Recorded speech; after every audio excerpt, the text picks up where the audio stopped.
Good afternoon, everyone, and good morning, good evening if you're watching this in different time zones. My name is Paul Adamson. I'm the chairman of Forum Europe. It is my very great pleasure to welcome you to this high-level discussion on GDPR 2 years on, what has been achieved and what challenges remain, which is being organized ahead of the slightly delayed second annual review of the GDPR by the European Commission. My warmest thanks to the speakers who have taken time in their busy schedules to be with us today, to our sponsor Workday, and the more than 500 of you who have registered for this event. We will aim to take stock of the benefits the regulation has unleashed, discuss the gaps that remain to be addressed, and the broad impact of the regulation in these last 2 years. We will discuss how the challenges and concerns around compliance and the alignment of enforcement across the member states can be best addressed, and the capacity also and resilience of the GDPR in facing continuous development of new data-driven innovations. I suspect also that the current health crisis will capture our attention. I have a number of technical housekeeping points to run by you as well, so please keep paying attention. Point one, the hashtag is GDPR 2 years on. GDPR uppercase, number 2, Y uppercase, years on, GDPR years on. On the right-hand side of your screen, you will notice the chat function. You can use this to post questions and comments, and I will do my best to include as many as possible. You are currently watching this opening panel in the stage area of the platform. Once I close this panel, you are invited to navigate to the discussion tab on the left-hand side of your screen, and then to the Have Your Say session, where Eline Chivot will moderate a panel afterwards, where you can get involved by clicking on the Share Audio and Video button. We will then, at the appropriate time, add you to the live feed, where you can make your comments on screen in front of everybody else. All the sessions are recorded, and we will make the replays available as soon as possible on the event website, details of which will be sent to you in due course. Another possibility for you while you're on the platform, on the right-hand side, you will notice the People tab. If you select a fellow participant, you can chat with them or invite them to a one-on-one private conversation. So you're welcome to try out that particular functionality. If you have any colleagues who are not registered, they can watch the live stream on Forum Europe's YouTube page and Forum Europe's Twitter page. Finally, if you have any technical issues or require any support, do feel free to reach out to my colleagues who are monitoring the chat area and will respond very quickly to you. So without further ado, let me introduce our extremely distinguished panel this afternoon. Salla Sastamoinen, who is the Acting Deputy Director General of DG Justice at the European Commission here in Brussels. Andrea Jelinek, who is the Chairwoman of the European Data Protection Board, coming to us from Vienna. Barbara Cosgrove, who is Vice President and Chief Privacy Officer at Workday, who is actually, would you believe it, talking to us today from San Francisco, where it is some stupid o'clock time in the morning. And finally, Isabella de Michelis, CEO and founder of ErnieApp, speaking to us from London. All our speakers have been asked to say a few words at the outset, 5-6 minutes or so. We'll see how it goes. And then I will engage in a conversation with all panelists and ask them to react to what they've heard from their fellow panelists.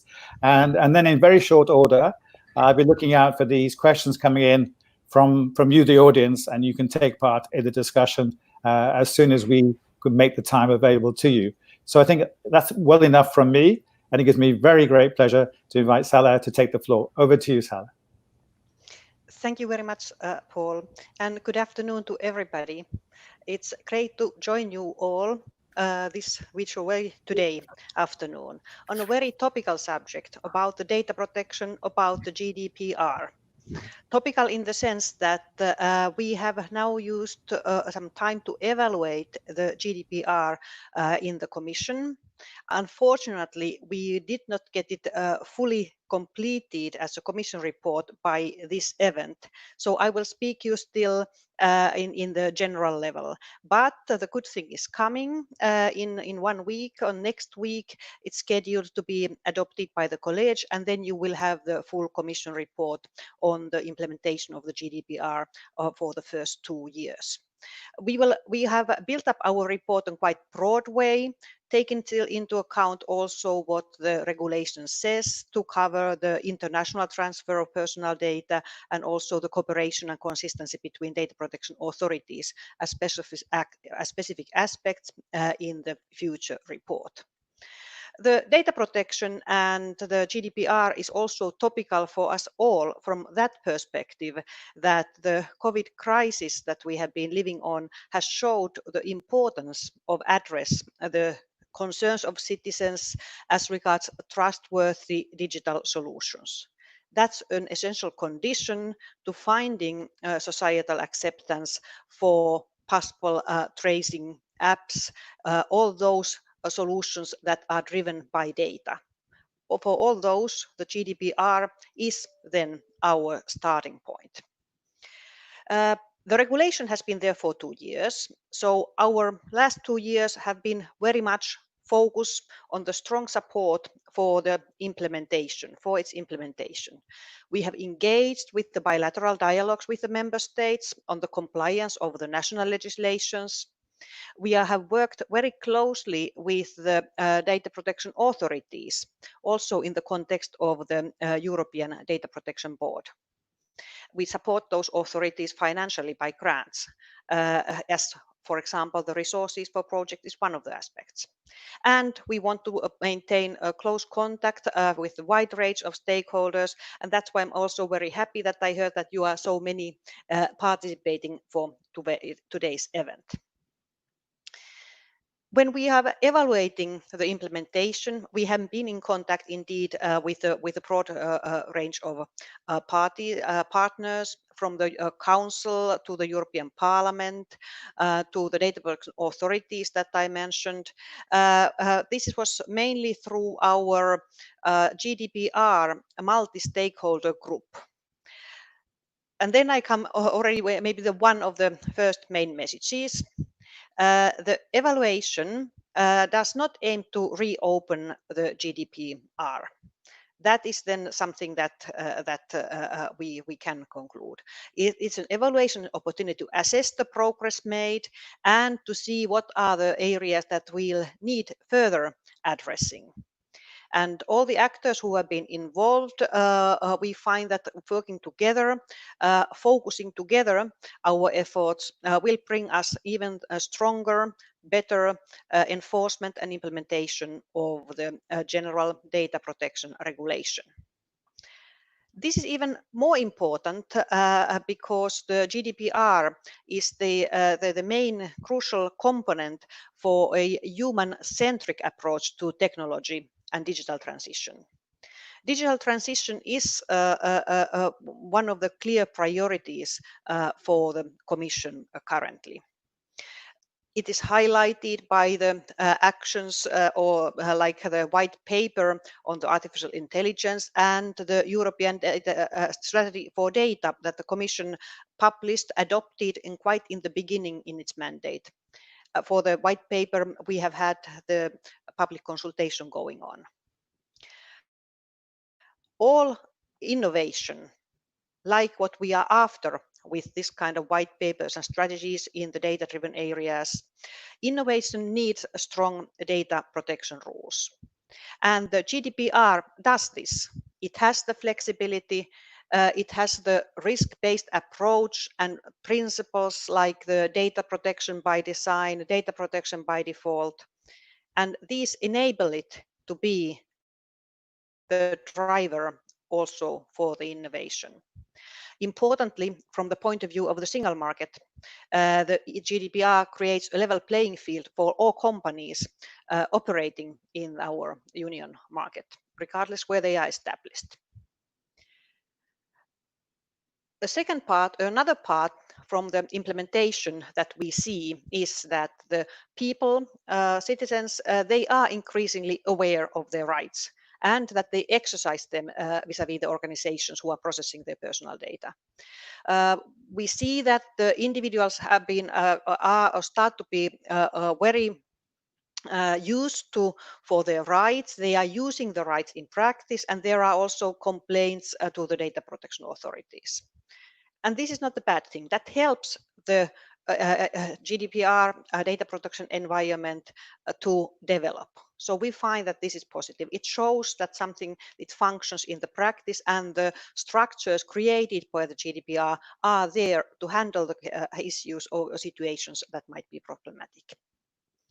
We also see that these data protection authorities are taking the corrective measures, and they use their stronger powers under the GDPR, ranging from warnings, giving reprimands to the even to administrative fine.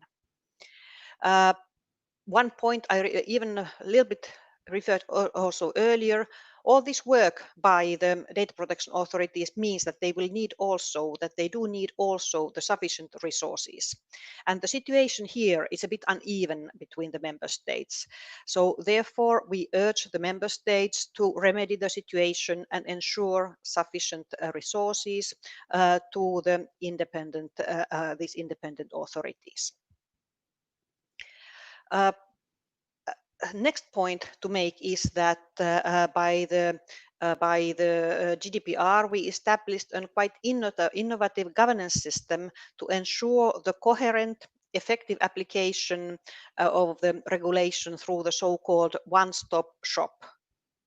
There, the data protection authorities are increasingly working together and cooperating. And there we think that this should continue. They should further continue to develop their efforts to have a truly common data protection culture all over the Europe. And there, the new governance system can still deliver more when we are using it better. Also, important work of the data protection authorities has been the guidance to the stakeholders. That has been much demanded. That has been much appreciated, what we found. And in particular, SMEs have been in need for the targeted tools, and they have received that kind of guidance. So that is a good side. Naturally, then it's this international data flows. So need to ensure the trust or the demand for the protection of the personal data is not limited to the EU. And there, the GDPR in these 2 years of existence has developed as a key reference point for the international level. So it has set a universal trend where I can, as the EU, be proud of. We see that it is followed from South Korea to Brazil, from Chile to Japan. More and more countries are adopting modern privacy laws with similar features than data protection regime. So that way, we are, as an EU, acting as a global trend standard setter in the digital economy sphere. Our possibilities for safe international data flows are linked with trade. The EU is trying to strengthen the protection of protecting the Europeans when data is transferred abroad, and at the same time ensuring good and sound trade relations. And there the example is, for example, the 2019 EU-Japan mutual adequacy arrangements that created the world's largest area of free flow of data, at the same time when we created a large trade area. So these two aspects should go together. Providing that and that is when we talk about the relations to the third countries, we are also then talking actually our close neighbor UK, and providing thus that the necessary conditions are met, the adequacy plays an important role in the context of Brexit. It is there also a key enabler for trade, including digital trade. So this year, our attention is to work very much on the adequacy decisions, adequacy assessment, adequacy decisions as regards the UK. On the international side, it's not limited our work to the adequacy decisions. We are also working on the comprehensive modernization of the contractual clauses. We are working on the international transfer toolbox for the GDPR. So there is that these aspects continue currently. Finally, relating to these external aspects, maybe it's good to say clearly that we are making distinction between the data protection and the data protectionism. That's why we want to tackle the purely protectionist measures, such as forced data localization requirements, and are systematically tabling text proposals to our trade negotiations in those kind of cases. To conclude, our EU data protection system is about ensuring a high level of protection while being open to the data flows. This is what the Commission has pushed through the negotiation, what it has pushed through the implementation period, and on what we will continue to work on. Thank you. Thank you. Thank you very much indeed, Sally. You covered a huge amount of ground in just over 10 minutes, so you really have set the scene for us. The more you kept speaking, the more questions I had in my mind, but I promise everybody I will hold back until I've heard from all the panelists. And now, without further ado, over to you, Andrea. You have the floor. Andrea. Good morning, ladies and gentlemen, wherever you are around our globe. First, thanks for inviting me to this panel discussion today and for taking part into what promises to be an interesting discussion between the people who conceived the GDPR, the people who oversee its implementation, and the people that implement it on a daily basis. I just want to introduce you the EDPB, the European Data Protection Board, because I'm not quite sure if everybody knows what we are doing. The EDPB started its activities on May 25th, 2018, with the entry into application of the GDPR. The EDPB is an independent European body with legal personality that contributes to the consistent application of data protection rules throughout the European Union and the EEA, and promotes cooperation within supervisory authorities. The EDPB replaced the Article 29 Working Party, which previously grouped the EU's supervisory authorities, the EDPS, and the European Commission. So, just 3 weeks ago, the GDPR turned 2 years old. You know, when you have the first birthday of a child, it starts to go and to run, and with the second birthday, most of the children already start to speak. And so we already tried to speak on the 25th of March 2018, and we try to move forward quickly. The European Data Protection Board did not wait until the 25th May 2020 to take stock of how the GDPR is being implemented across the European Economic Area. We began our reflection at the start of the year when we adopted our report on the application of the GDPR, which we were invited to contribute by the Commission, like General Director already said, and which outlined our experience of putting the GDPR into practice. This report is the European Data Protection Board's contribution to the biannual evaluation of the GDPR. The European Commission will publish this evaluation, as General Director already said, on the 24th of June, and it will cover international data transfers as well as the state of the application of the rules. While the world has been transformed in many ways since we adopted our report in February, our view on the implementation of the GDPR has not changed and we still stand firmly by our analysis from 4 months ago. The EDPB is of the opinion that a lot has been achieved since the 25th of May 2018 and in the months prior to that. Since the entry into application of the GDPR, the EDPB as a new decision-making body has adopted various guidelines to clarify fundamental provisions of the GDPR, as well as opinions to ensure a consistent application of the law throughout the European Economic Area. We have advised the legislator on a number of topics, and we have cooperated closely through the one-stop-shop mechanism to deal with cross-border cases. One observation we have found as a body of regulators and this won't come as a surprise, is that the resolution of cross-border cases is time and resource intensive. We have therefore made it very clear in our report that it is of the utmost importance that the national governments fund their regulators appropriately. The effective application of the powers and tasks attributed by the GDPR to supervisory authorities is largely dependent on the resources available to them. Another challenge that we have been faced with are the differences in national administrative procedural laws and practices. We are committed to finding solutions to overcome these challenges where these issues lie within our competence.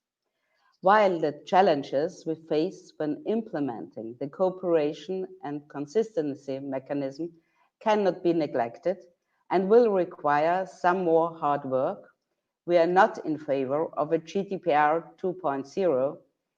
In our view, it is too soon to consider revising the GDPR, as also the Director General mentioned before. And especially because not all of the instruments of the GDPR have been used during these 2 last years. Our experience with implementing the GDPR is encouraging. The supervisory authorities give positive reports on the GDPR. The new cooperation duties imply that many exchanges between the supervisory authorities take place on a daily basis, as we work together on several hundred cross-border cases at the time. The supervisory authorities signal that they appreciate the value of these exchanges with their counterparts and believe that this cooperation is crucial for the success of the GDPR. So far, all cases that were finalized until now have been resolved in the cooperation phase without the European Data Protection Board having to intervene.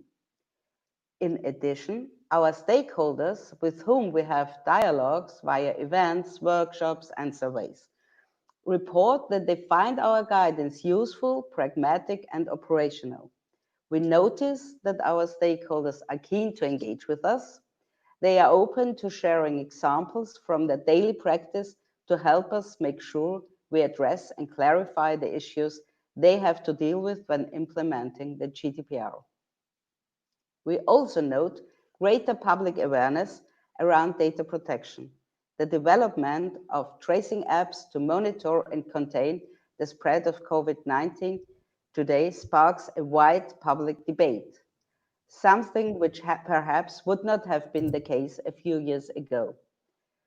In conclusion, we are convinced that the cooperation between data protection authorities will result in a common data protection culture and in consistent practices across Europe, but we do not expect it to happen overnight. And now I'm looking forward to listen to the others and looking forward to our discussion. Thanks to all of you. Thanks for your attention. Thank you very much, Andrea. That's very helpful as well, and a good lead into our next speaker from the private sector, Barbara Cosgrove. Over to you, Bob, all the way in San Francisco. Hello, thank you for having me as part of the panel. First, I'll do a brief introduction of Workday. Workday is a leading provider of enterprise cloud applications for finance and human resources. Founded in 2005, Workday delivers financial management, human capital management, and analytics applications designed for the world's largest companies, education institutions, and government agencies. Organizations ranging from medium-sized businesses to Fortune 50 enterprises have selected Workday. Headquartered in California, as you see me drinking my coffee early here, Workday has more than 12,000 employees worldwide, including 2,000 in our 21 offices across Europe. We serve more than 550 Europe-based customers. At Workday, privacy has been built into our program from day one. We believe that privacy is a fundamental right, and we're deeply committed to protecting our workforce as well as our customers' privacy. We aim to be a very productive partner with European institutions protecting strong data protection. This is evidenced by our privacy program. We are among the first companies to certify to the Privacy Shield, and we formally participated in the industry portion of both the second and third annual Privacy Shield reviews. We build products that include features that not only ensure that Workday is GDPR compliant as a data processor of our customers' data, but also that we have features that enable their compliance as data controllers of their data. We continue to demonstrate our commitment to realizing the goals of GDPR through our compliance efforts, but we do believe that it's important to address cross-border data flows. The free flow of data is critical for enterprise providers like Workday. Workday would be unable to provide a solution for our global customers or its customers if we weren't able to have efficient cross-border data flows. In addition to the Privacy Shield certification, Workday uses standard contractual clauses, as well as we have been certified to binding corporate rules as a data processor. We believe it's critical to continue to have the free flow of data in order to support customers. However, we do believe there can continue to be some additional guidance and additional data transfer mechanisms in order to make this easier for a cloud provider and customers to adopt the use of cloud providers. We would encourage the continuation of looking into the treatment of sub-processors under the standard contractual clauses in terms of how an enterprise cloud company is able to provide a consistent experience for our customers through the use of sub-processors. We also think it's critical to look at having an additional data transfer mechanism and continue the efforts in terms of looking for a processor to sub-processor standard contractual clause mechanism.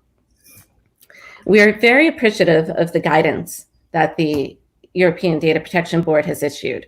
This guidance has provided value for us and we believe our customers in terms of helping us to navigate the GDPR and to interpret concepts in a harmonized manner. Having a different guidance come country by country can at times conflict with the intent behind the GDPR, and we really embrace the harmonized approach. And so we're appreciative of the guidance and look forward to seeing continued guidance. With that, I'll wrap up my comments, but really look forward to this discussion today. Okay, thank you, Barbara. In the discussion, we'll come back to how companies like you have been handling GDPR over the last 2 years and any suggestions you may have going forward. That'll come in the discussion, so you are hereby warned. Last but not least, as they always say on these occasions, Isabella de Michelis, over to you. Thank you. Thank you, and hello to everyone. I'm very glad, as a representative of the very small world of the startup, to be part of this conversation. And I'm also very glad to have this opportunity to widen a little bit beyond what our geography is. I hope that there are dialers from outside Europe. We are a European company. We are established, ErnieApp, it's the name of the company and the name of the product. It's established in Dublin. And we have started looking at what GDPR would mean for consumers a little bit earlier than when actually it entered into force. We started back in 2017, and we told ourselves that probably the entire world would look at this amazing thing that Europe had done to adopt such a great policy and regulation, but lots of people would also find themselves a little bit lost in space in actually how to benefit from it. And if there was a community that we thought we should be really caring of, these were the consumers. So we decided to take the angle of looking at what the consumers could understand of GDPR and actually how they could benefit it, even if they wouldn't be knowing all the details and complexities that GDPR carries. That is a fairly big structure, especially for companies if they have to comply, and they have to comply. But how it is felt by consumers was really the mission we took on. So what we did was essentially to focus on another aspect of the GDPR, which we consider extremely valuable and important. That is when companies decide to base the data collection and processing on the basis of the consent as legal basis. You know that there are a variety of legal bases for companies to use GDPR and collecting data, but we as a little company, we wanted to focus on a subset of use cases that were those where companies uses consent for allowing themselves to collect and process the data. So with this recipe, user empowerment, user side, user-centric, human-centric, and consent-centric, we designed a mobile app. And this mobile app is actually something very simple. It's very frictionless, and it allows for someone to log in by registering an account. And it uses this app as a remote control to audit and change and track all the state of their consent across all the accounts it wants to link into our platform. So basically, the experience you have as a user when you use our application, it's that it simplifies your point of access to all the consent states, your opt-in, your opt-out, in a very, very easy way. And we've seen, we've launched on the stores last year. We've got a lot of users all around Europe. We are supporting 2 languages at the moment, English and Italian. But we are going forward to actually support in the coming months German and French and Spanish and Portuguese, and little by little we'll implement it in all the European spoken languages. And we see that we have a very frictionless experience. The people we have using our app goes from 16 years old to 85 years old. They are men and women all across Europe, and they discover that enjoying privacy, it's so simple. It can be as simple as a click.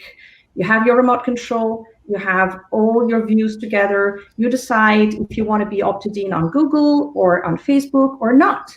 And if you want to delete your data, GDPR allows users to delete their personal data. It's great. The only thing is that companies make it a little bit complicated for people to find it, how to do it. So we made it simple. And as a mobile app, you can also control basically across all your devices, whether it's a set-top box or a TV or a smartphone. Every point of access for you to the internet is managed through the accounts. So you essentially control through your accounts how much exposure you want to have on third parties. Then we provide a very novel way to drag the attention of people onto why they should care about their privacy. Sometimes we read on newspapers, commentators, sometimes also the papers of the Commission, and they talk about their fear of users being a little bit apathic and not being responsive to this great opportunity of implementing their fundamental rights. On a very, very honest statement, I would say that users are not apathic, but they're distracted. They're so busy with their life. They're so busy with consuming online content and service and information. They're bombarded with new things that get them very happy. They're a little bit distracted. So to get them less distracted, we introduced 2 things in the app. We introduced a meter that computes the user's generosity based on the state of their opt-in and opt-out. So it basically alerts a user on whether he's been a little bit fairly generous or less generous because maybe he forgot about checking on his privacy settings on that application. And that meters computes in real time actually your exposure onto the third parties. So you really get it as a flag. It flags you if you're giving away too much and maybe you didn't want, or it's fine, you wanted to give that much and you're just fine with that. But it gives you a daily update of that, and it's an hourly or a minute update of that. And last but not least, we inserted in the app a game. And the game is, I think, the most fun part of it because we wanted to use gamification to attract people's attention on the beauty of enjoying a legal system where GDPR is so strong, and also having a norm in Europe that applies for every business in the world.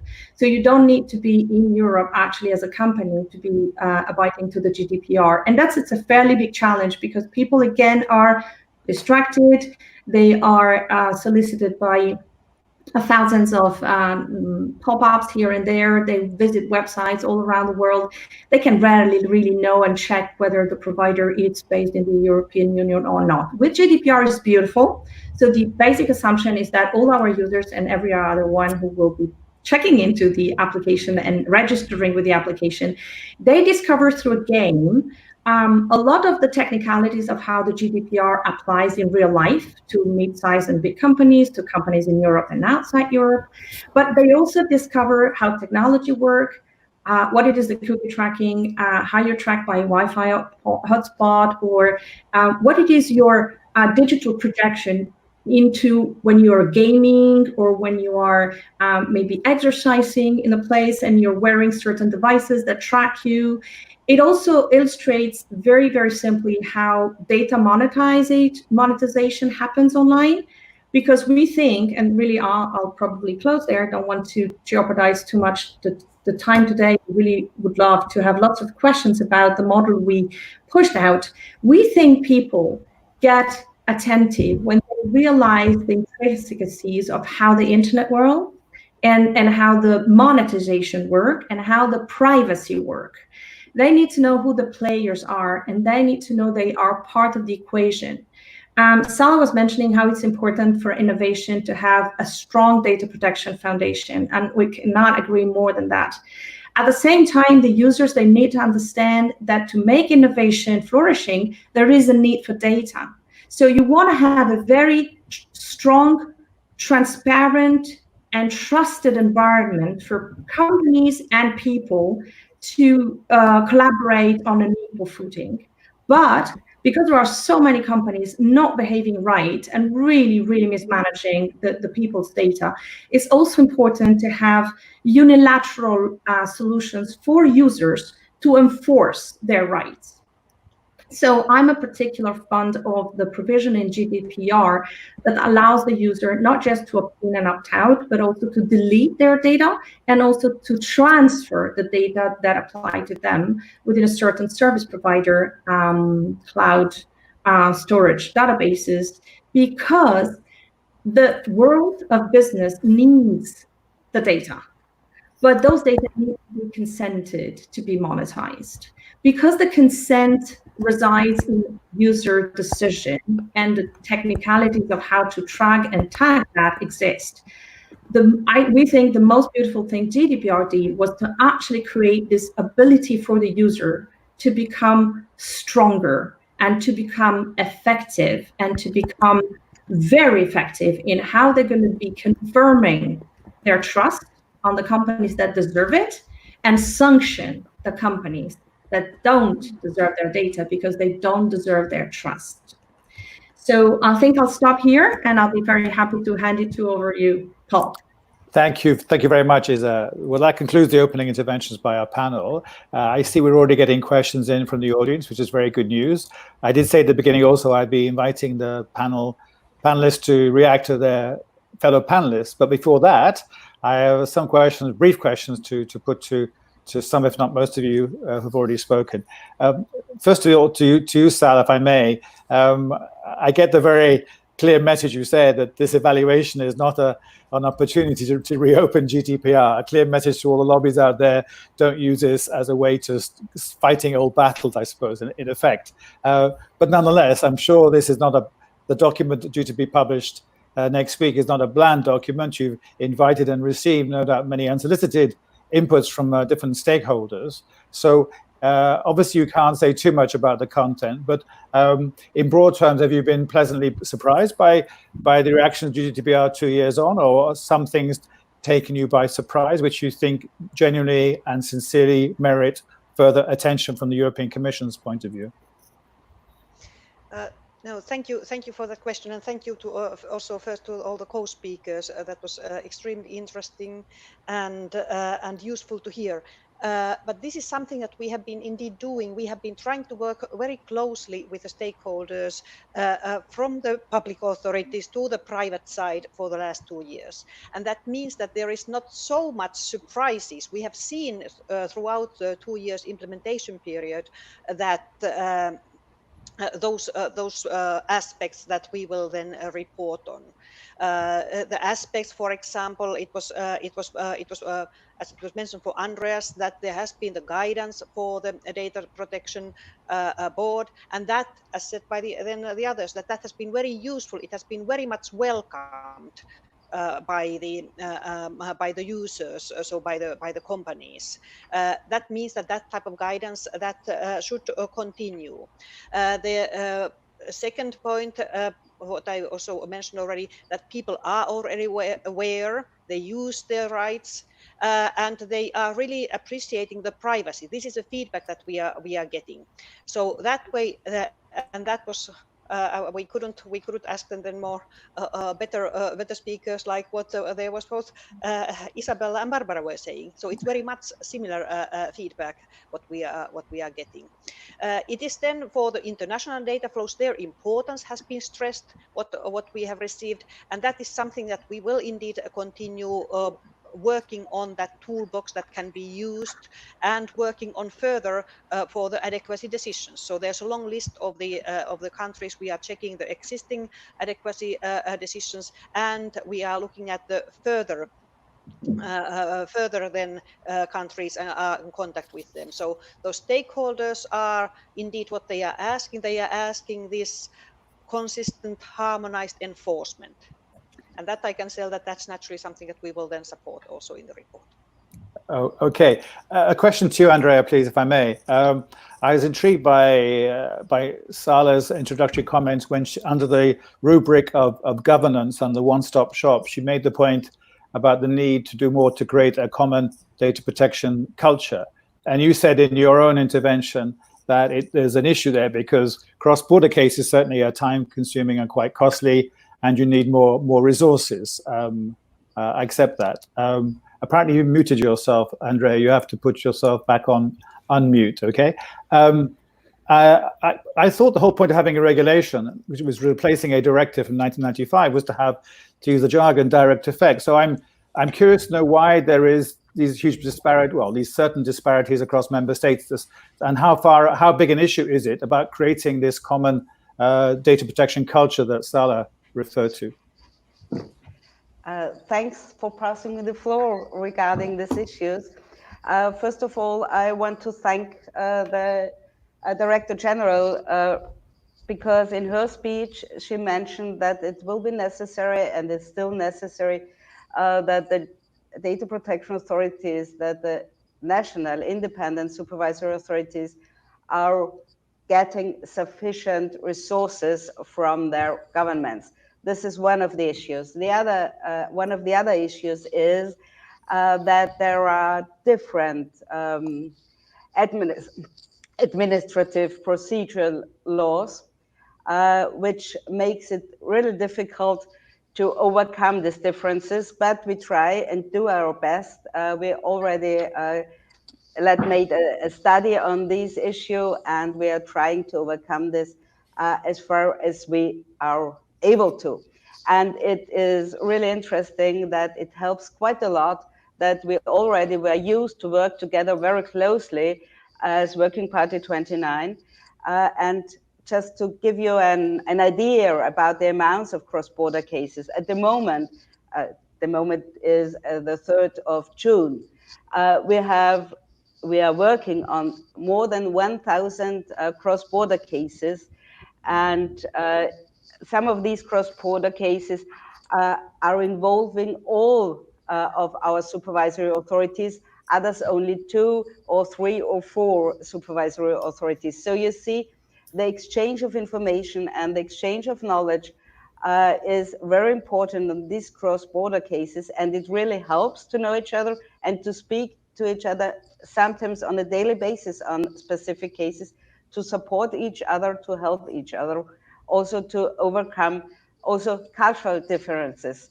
Because, you know, there is in the past, it was quite different if you were acting in Finland or in Austria or in Spain or in Italy. As it was a directive, we had a puzzle of different legal questions to solve. Now we are going to solve these legal questions together. and it's quite a challenge, but solving cross-border cases is not a quick fix thing. We have to have time and you have to have resources to communicate and also to understand each other, what is meant, how you are dealing with these cases. We have quite a lot of expert subgroups who are dealing on cooperation and on enforcement and also on international transfer and compliance and so on. And all of our DPAs are contributing to these expert subgroups with all of our knowledge. And so I think we will overcome some challenges, and I'm quite in a good mood that we will get it. Thank you, but I just wonder whether this may sound like a stupid question, but this question of a common culture, it doesn't just apply, does it, to cross-border case? It also applies to maybe the potential uneven application within each member state of the GDPR. If different member states and DPAs have different ways of interpreting the GDPR, even though it's a regulation, that causes potential concerns or not? Am I missing the point there? First of all, thanks for the question. Second, a moderator is never missing a point, never. And third, I think as we know each other, it facilitates our work, but we also have to look in our own backyards everywhere, and this doesn't have anything to do with the GDPR. It's a question of how we are working together throughout the whole European Union and try to come even more together. And I think as this crisis we are facing now shows, in real crisis, we really get closer together and help each other even more and support each other even more than it was thought before. And I think the GDPR is, and what we have done during the last month as European Data Protection Board and the supervisory authorities in their own competences, shows that the cooperation between each other, between all of us, is functioning quite well. Okay, thank you very much, Andrea. We'll come to the health crisis, I promise you, before the end of the session. A question to you, Barbara. In your opening remarks, you were quite diplomatic about GDPR, and I understand why you would be. I would be also in your position. But nonetheless, without trying to put words in your mouth, are you hoping and expecting that in the review that Salo has been talking about, there'll be some recognition of some of the deficiencies or inadequacies of GDPR, and which ones, and if so, would you pick out one or two that you would like to have particularly addressed in that review?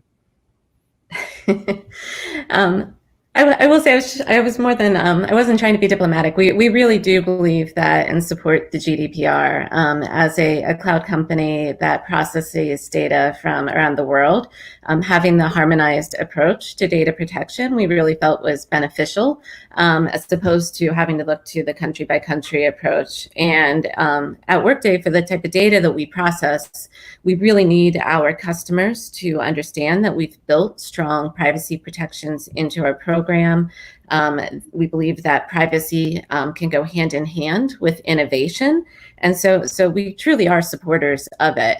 But looking to where we would like to see some clarifications or updates in it, I think going back again to being that a cloud business and needing to demonstrate compliance for our customers, a couple of years later now, we've been creative in how we demonstrate. In addition to our binding corporate rules certification, we've done mappings to the third-party audit certifications that we have in order to demonstrate to our customers how we process data and how our control framework is comprehensive and built to support their requirements.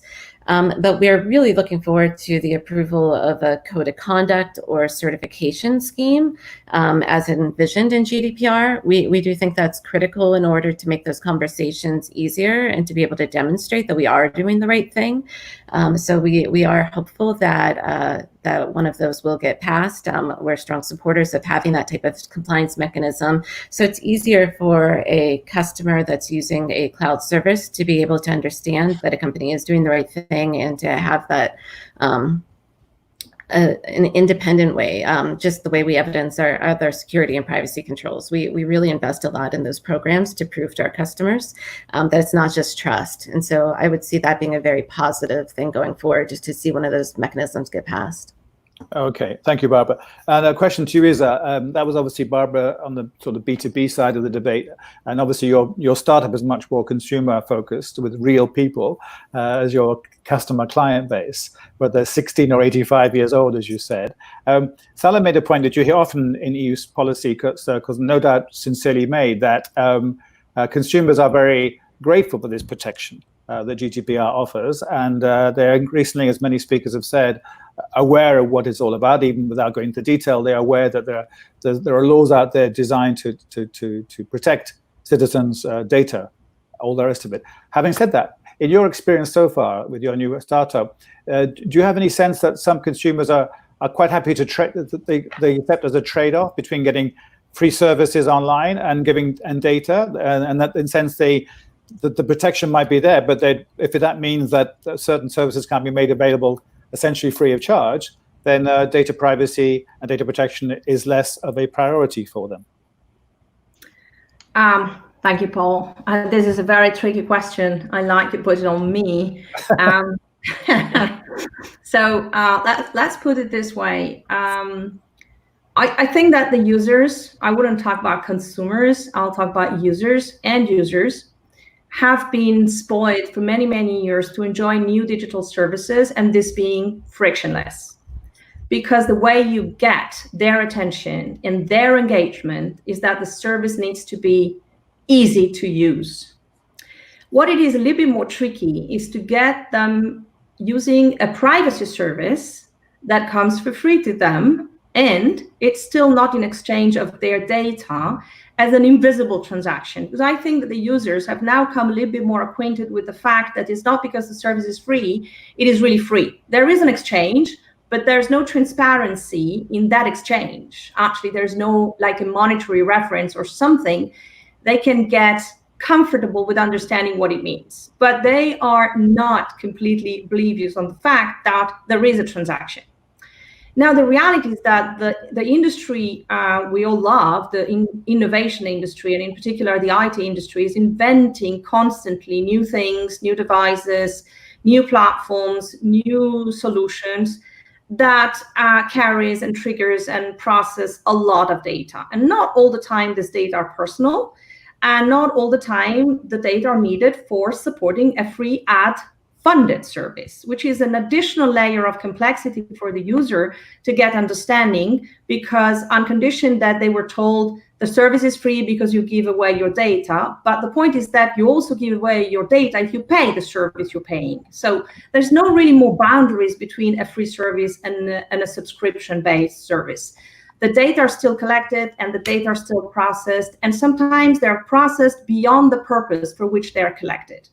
So to look at the preoccupation of the people in the street and how they perceive the privacy story versus the privacy economics, and so the ability for them to monetize potentially with their own gain, an economic gain, the sharing of the data, I think that the debate is actually getting a little bit complicated, since in Europe we had a distinction between GDPR, data ruled in a certain way, personal, and e-privacy, data used for marketing and electronic communication ruled in another way. So to the extent, for example, that Andrea and Salah said that after the assessment on the GDPR anniversary, there is consensus that there's no need to reopen it, but certainly there are areas of improvement. As a representative of the consumers and a representative of the users, serving them a service that is a privacy engine on third parties, I think that there would be a lot of benefit in clarifying the linkages for the consumer between the data that are dealt under e-privacy and the data that are dealt under GDPR, because for the users, that subtle difference that is very clear to the enterprises, that is very clear to the business, it doesn't really exist.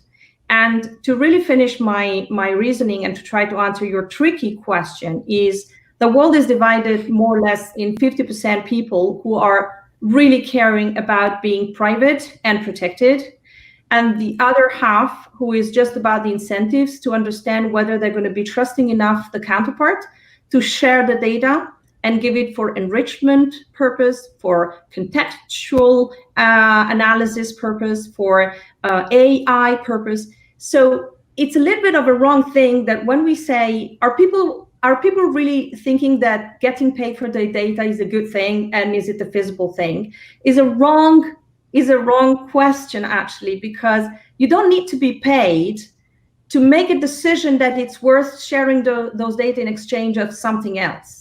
And maybe I can jump on the COVID thing. I mean, you've heard about all the fuzz and the emotions of people about sharing their data on tracking and tracing. The Commission and the European data protection authorities in Europe have done a massive work. I really want to congratulate them for having looked into how coordinate, how collaborate, and how to give guidelines so that the best of the pan-European approach to it could be extracted. You still see member states going on their own way, except there are always exceptions. But for the users, their preoccupation is what's going to happen to those data, even after they've been anonymized, and what's going to happen to those data after the crisis of the COVID has gone. I'm going to cut you out there because we're going to come to that part of the discussion in a second. Okay, fine. So it was just an example, but what if the user understand that it's prominently for their health, health assistance? It's about transparency on the usage.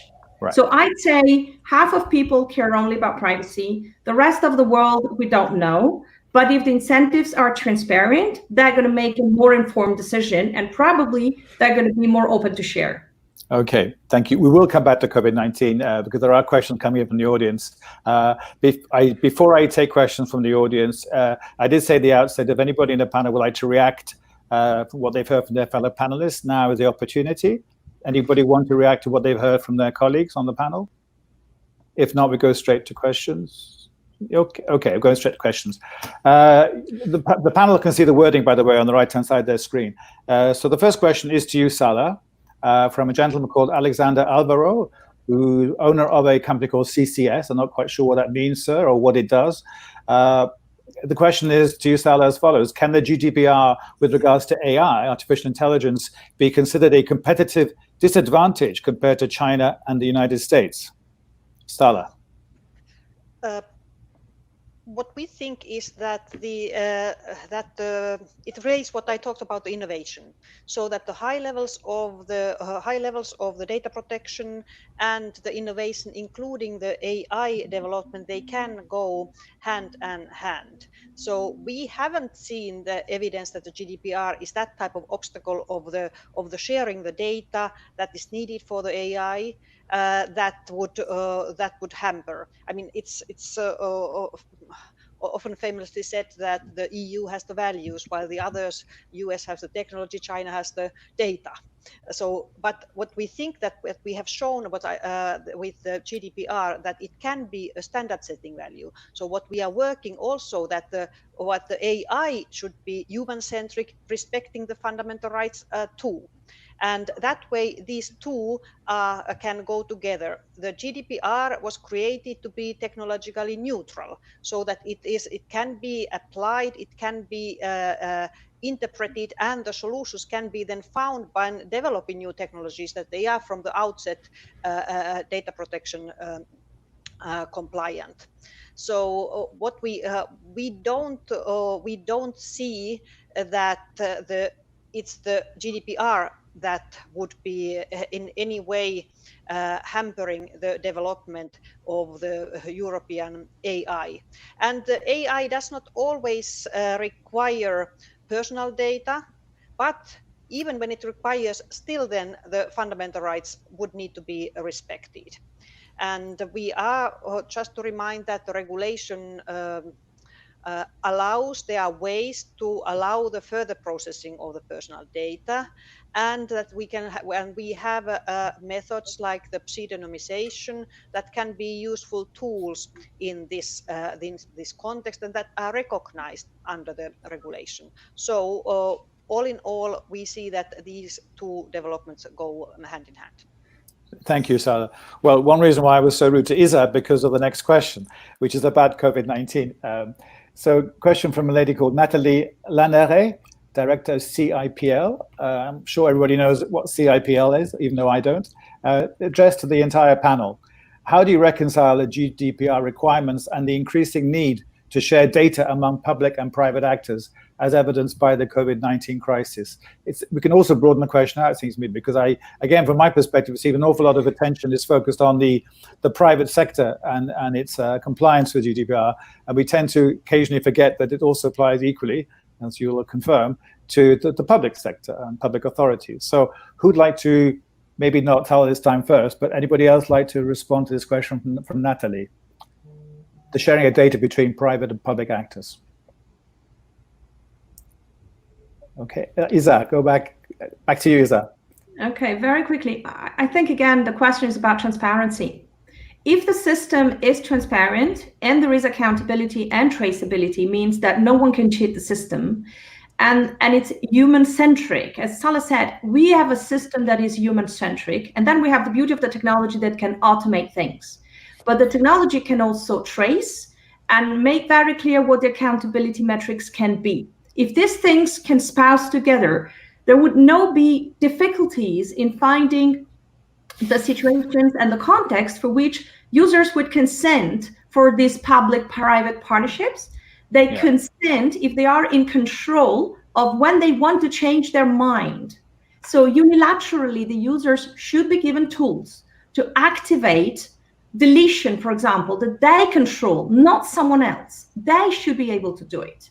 And they should be able to decide who's going to be shared by purpose, because GDPR defines scoping and purposes. It's something like a consumer choice. If consumers are reactive to choosing who they're going to be trusting enough to give a secondary usage right, that's fine, because the technology can implement it, the parties benefit of it, but there's always an originating permission that comes from the users based on transparency. This is, I believe, really something very, very strong. We can make it a benchmark everywhere in the world. Okay, thank you. If nobody else wants to intervene, I'm going to go to the next question that are coming in quite... Oh, sorry, Salah. Forgive me, Salah. Over to you. Yes. No, thank you. I just want to really reinforce and agree what Isabella just said about the trust. What we think that in this health situation, it has been really the discussion about the tracing apps has shown the really importance of the trust that people need to have, that they would give voluntary their data. So they are thinking of these two, health, privacy, and even in that situation, the trust aspect is very important. And the COVID situation has also shown the importance that we have this privacy by design, data protection by design, because now the tracing apps that have been then developed, they have taken into account the privacy aspects, and the solutions, at least what we have seen, seem to go to the direction where the privacy is respected. That was naturally then one of the main aspects of the Commission guidance that we were giving for the member states when we recommended. So just to say that we see that even in crisis situation, it's not so that the people are forgetting their privacy and rights. Actually, it sometimes reinforces that feeling. Thank you. Andrea. You're on mute. Passing the floor. Okay. No, I'm not unmute. I muted myself. Yeah, thanks. I just wanted to underline that as a board, we issued guidance regarding the geolocation and tracing tools already on the 21st of April, and this week, we adopted guidelines, a statement regarding the interoperability of these tracing tools. And I think it's quite important to take into account that really, like General Director and also Isabella said, it's important that the people trust, and the trust of the people is the most important to support these apps which are already developed and which are going to be developed, because without the trust, the people won't use them and won't download them. And so these apps can't support the health system, because, as you know, only doctors and nurses and medicines are healing, but supporting the crisis are these technology tools. And I think if the people trust in what is developed, it will be easier. And I think what Isa said at the beginning, that privacy, that the GDPR is a privacy engine. It has to be strong, transparent, and trusted environment. It has to be a strong, transparent, and trusted environment, is one of the key issues. Because if you have this, the users will use what you provide for them and to help them. Without, the users won't use whatever you can do and whatever you can provide for them. So I think it's really important to tell the people how these issues are working, how the technology is working, that you have maybe open source and you have a data protection impact assessment that is open and that shows what these apps are doing. I think it's really important. Thanks. Thank you very much, Andrea. The next question raises an issue that Isabella has already touched on, from a lady called Elizabeth Sonas, who's a private citizen.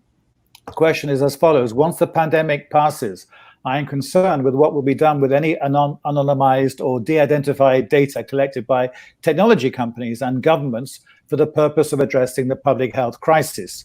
This is why I won't be downloading any tracing app. What can you say to EU citizens like me? Panel, over to you. Andrea again. Thanks for passing the floor. Thanks for this really important question. In all our guidelines, we addressed this and said that these data has to be really not used anymore, and they have to be deleted as soon as the crisis is over. Also, the Commission addressed this issue in their papers.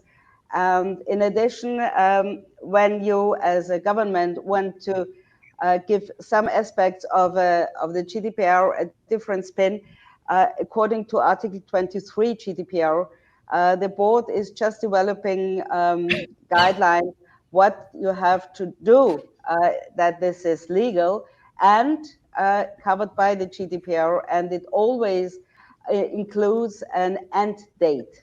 You always have to have a sunset clause. And if these laws have sunset clauses, these data have to be deleted. Thanks. Thank you for the important clarification, Andrea. If nobody else wants to come in, I'm going to move to the next question, which is addressed to Barbara, and from Helena Aguia, who's a lawyer in individual practice. So Barbara, the question to you is, do you think that to be compliant to the GDPR is a competitive advantage rather than a burden to your company? What are your views on what should be changed in order to let the data flows cross borders be guaranteed in order to optimize the business and guarantee the data protection? Sure. In terms of being compliant to the GDPR, having our customers trust in us in terms of how we process their data is absolutely a necessity in order to have them put human resources, financial data into the service. So I believe it's necessary, and it would be an advantage to be able to demonstrate how we process their data. I think that goes back to the very first question too, in terms of machine learning and AI to a certain extent. We believe that those go hand in hand, that there isn't a conflict in terms of GDPR and machine learning, in terms of being able to innovate. But a lot of the discussion today around new technologies and new uses of data often focuses on the misuse of data, as opposed to how you can actually process data, including in machine learning, and unlock innovation in a way where it's built upon a privacy program that complies with GDPR. And so having set out privacy principles, Workday came out with 3 privacy principles that we commit to for all of our customers that go hand in hand with GDPR, where we commit to putting privacy first, to innovating responsibly, to safeguarding fairness and trust, I believe can give our customers and potential customers faith that we have a program and that that will protect their data, value their privacy, and that can help enable their compliance with GDPR. So it's absolutely a necessity and an advantage, I believe, to be able to demonstrate that compliance. But in terms of looking at the cross-border data transfer mechanisms, one of the things that I think would really be helpful in terms of looking at how to make them easier to continue to transfer data, and especially in a cloud B2B environment, would be to clarifying some of the language in the existing standard contractual clauses. There's still language that can suggest that you may need to get consent from every customer in terms of the ability to use sub-processors. And I don't believe that's consistent necessarily with GDPR or with some of the Article 29 Working Party guidance, where you can have, general consent from the data controller, from our customers, to use sub-processors, as long as you're able to provide notice of new sub-processors, provide rights to object. And so having that update in the cross-border data transfer mechanisms, and the SECs in particular, I believe would really take away a lot of the discussion on how you're able to use third-party technologies, which is critical for a cloud provider, and make those conversations easier and make the business flow easier. Thank you. Thank you very much, Barbara. I can't believe we've been on for over an hour. We haven't mentioned e-privacy and e-evidence, and that's about to be addressed right now in the shape of the following question from Ian McEwan from DigiPrivate. The question for you, Sala, and for you, Andrea. What is the status on e-privacy and the e-evidence files, and how do you think the GDPR will interact with these two files? Sala. The e-privacy, that's lex specialis. Then for the GDPR on this its own area on specifically telecommunication, that has been based on the directive where the Commission then proposed to kind of modernize and make it as a regulation. This regulation is still under negotiations with the Council and then further for the Parliament. So it is the EU legislators are working with it. I understand that now the incoming German Council presidency has announced that they really aim to advance with the file that's in the e-privacy. We have continued all the legislative files also during the confinement time, but one has to say that there the negotiations have been, it stayed all very often in very technical level, because the negotiations were some of them were still having as an obstacle or having not physical meetings that helps in the negotiations.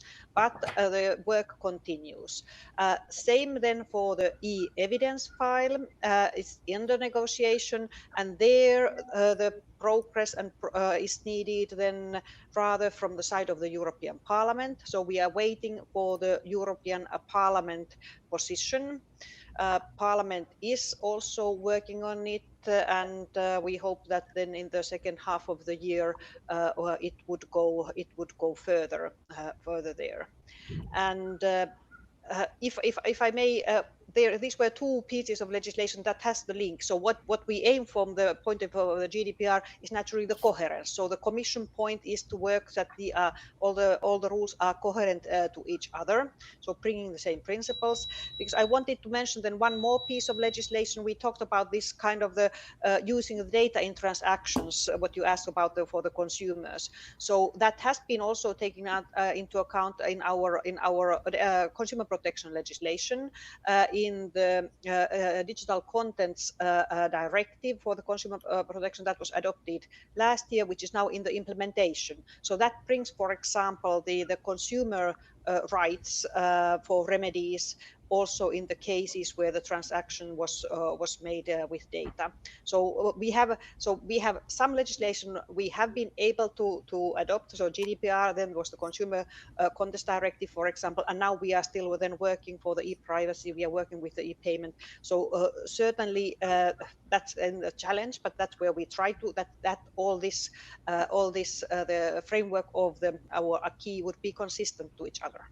Okay, before I pass over to you, Andrea, there's a kind of follow-up question sent in independently. I don't think people from the audience confer, from a gentleman called Jürgen Bench Sala, who's Director of Policy and Public Affairs at the Interactive Software Federation of Europe. He's a bit more direct than the previous questioner.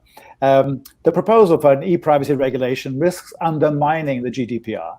I'm sure you've heard that argument before, Sala. There are a lot of overlapping inconsistencies and a lack of alignment, in particular on the legal basis for the processing. Hasn't the Commission's a role to play to reconsider this proposal and develop a more coherent text? You used the word coherence yourself just now. So how would you respond to Jürgen? So that's what we have aimed indeed is for the consistency. So with our it is a proposal on the table. It's now the co-legislators side. So in that sense, the Commission is not now in that role to reconsider our views on the matter. But we are naturally strongly supporting the co-legislators in the negotiations of trying to bring the clarity also. It is true that this is not always easy. Because these are very detailed regulations, each of them, and when the EU negotiations go on, it's different people who negotiate the things. They bring different aspects. So that's also then one of the role of the Commission to bring this kind of the historical consistency. So, and these are specific rules. So when you have somebody as a lex specialis, that means naturally that it might take into account some specific situation and bring an own solution. But in a big picture, it is for the consistency that we aim. Okay, we're running out of time, so I'd invite Andrea to be as brief as possible. And if you want to come in, Andrea. Nothing to add, because we are not the legislator, we are just a regulator. But if we are being informed, we always contribute. That's the first issue. And the second issue is we already issued a statement spring last year that the e-privacy mustn't undermine the standards of the GDPR. So that's as brief as that. Thanks. Okay, we're coming to the end of our session, but I'm going to squeeze in two more questions if I can. A gentleman called Leon Molenberg, Senior Policy Advisor at e-commerce Europe. Thank you, panel, for your clear insights. How do you see the payment, quote unquote, with personal data for the supply of digital content as introduced in Article 3 of Directive 2019/770, the supply of digital content? I'm sure you're all very familiar with that directive. So who would like to respond to that payment with personal data? Sala, yeah. Back to you.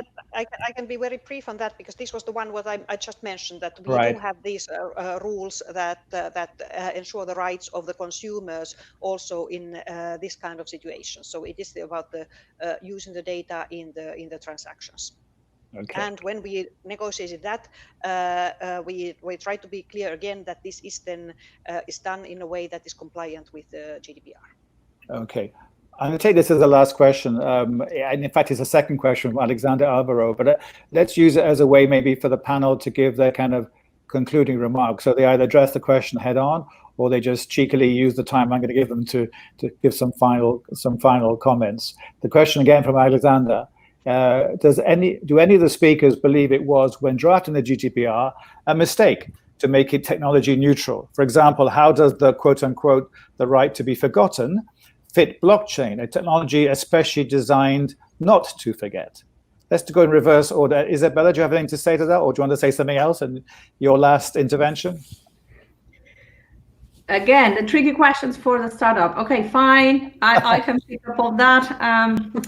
So how would I respond to that? What I would say, so blockchain is a promising technology. Indeed, decentralized infrastructure. It's something that we're all looking at with promising promising future, but it's not going to be the only one, and it's not for tomorrow, and it's not a particularly efficiency green technology neither. So I think that GDPR had a merit that was to set principles, because it doesn't need to consider what's the technological solution to achieve it. Europe is technology neutral, and we've been advocating that principle across all the platforms, all the infrastructure, whether these are for communication or for content distribution or for payment. It's not about technology, it's about rights. So I think that there's always a merit in saying that one technology is probably more mature than another to solve the issues, but it doesn't mean that one is going to be precluded. So the GDPR can be reviewed, and the assessment, they are already ongoing, and there will be a probable interesting development in how the Commission is going to be creating the coherence between the GDPR and e-privacy, which is really fundamentally important for the business to do the business. But I wouldn't be that frightened about whether it's, the terms have been used right or wrong. First comes the rights, then comes the framework, and then comes the technology. So I would say it's not a big issue. Okay, Barbara. I agree. I think it's critical for it to be technology neutral in order to allow us to continue to innovate. We're not going to know what type of technology may be in place by the time a regulation comes out, but it's important to look to the underlying principles. And then that is why the guidance I refer to is also so critical, that as new technology comes out, how you interpret, how you meet the right to be forgotten could be different based on technology like blockchain and where we look to assistance and guidance, but I believe it's critical for any of the regulations in the GDPR to be technology neutral and to us look at it as a principle-based approach. Okay, thank you. Andrea. In general, there's nothing to add, because I think it was no mistake, the technological neutrality. And we as board, as we were not existent and still now, are not negotiating any regulations or even directives. But I think it's very good and very important that the GDPR has this technology neutral approach, because so the right can fit to any technological development. And I think it's really important to underline this. And as the other speakers already did, I think it's a very good issue that the GDPR is technologically neutral. Thanks. Thank you, Andrea. The final word to you, Sala. Thank you. And it's difficult to add anything more, as we seem to share opinion on that one. Yeah, it was the right choice to have it technology neutral, and that's also from the perspective of the legislator. We need stability on these issues. We need stability also for these businesses of developing new technologies. So that way, the big principles serve that purpose better than individual listing of the technologies. And maybe to say that we see also here an example, or that when we ask a technology to bring privacy by design, this means that currently, for example, there are discussions to develop the blockchain so that the models are living up with the GDPR, for instance, so that the personal data is not the part which is stored in the blockchain. So if we have principles, right, and this is indeed maybe to finish that we have the GDPR. It brings the rights, rights to the citizen. It brings the opportunities. It brings the stability to the businesses. So I would say that in both sides, let's use these rights. Let's use these opportunities also now in the future years with our general data protection regulation. Thank you so much, Sala, and thank you to all of you. I think we have to stop now, partially because day has dawned in San Francisco behind Barbara, so that's one reason to move on. Before I hand over to Eileen, I just want to thank all of you on the panel. At Forum Europe, we never take for granted that people are very busy, and people making the time is always, we're always grateful for that. And so thank you indeed, all four of you. You clearly had things to say which are really important for the audience. The audience responded by posing a whole array of questions, which you did a very good job, all of you, at addressing. So thank you very much for that. Now it's my very pleasant duty to hand over to Eline Chivot, Senior Policy Analyst at the Center for Data Innovation. And you remember the score, you go to the Have Your Say function, you'll see in the sessions part of the left-hand side of your screen. And if you want to take part and be seen on screen, you simply press on the button Share Audio and Video. Thank you again, my panelists, for being here, and thank you, and see you soon. Over to you, Eline. Thank you.